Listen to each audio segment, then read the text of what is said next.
মন্ত্ৰিত্বৰ দায়িত্ব গ্ৰহণ কৰি বৰাকত উপস্থিত দুই মন্ত্ৰী কৃষ্ণেন্দু পল আৰু কৌশিক ৰায়।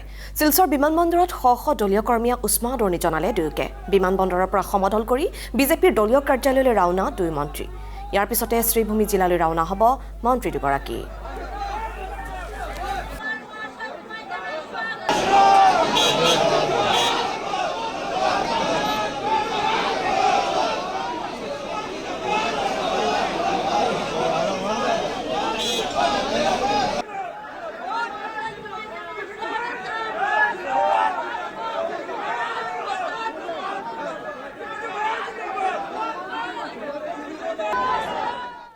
আমাৰ গৃহ জিলাত মই আৰু আমাৰ সতীৰ্থ মন্ত্ৰী কৃষ্ণেন্দু পাল ডাঙৰী একেলগে আমি আহিছোঁ।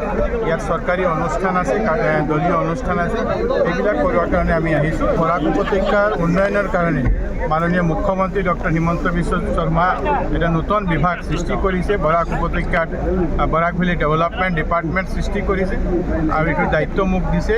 আমি দুজনে মিলি বৰাক উপত্যকাৰ ডেভেলপমেণ্ট কেনেকৈ কৰিব পাৰে, মাননীয় মুখ্যমন্ত্ৰী যি প্ৰকল্পবিলাক বৰাকৰ কাৰণে লৈছে, এই প্ৰকল্পবিলাক আমি কেনেকৈ আগুৱাই লৈ যাম সেই চেষ্টা আমি কৰিম। অহা যেতিয়া বাজেট হ'ব, বাজেটত এই ডিপাৰ্টমেণ্টৰ কাৰণে বাজেট এল'কেশ্যন হ'ব। কিন্তু এই ডিপাৰ্টমেণ্টৰ মূল কাম হ'ল বৰাক ভেলীত যিমান ডিপাৰ্টমেণ্ট আছে, অসম চৰকাৰৰ যিমান ডিপাৰ্টমেণ্ট আছে, চব ডিপাৰ্টমেণ্টৰ লগত এটা কোঅৰ্ডিনেশ্যন কৰি বৰাক ভেলীত ডেভেলপমেণ্টৰ কামবিলাক আগুৱাই লৈ যাব।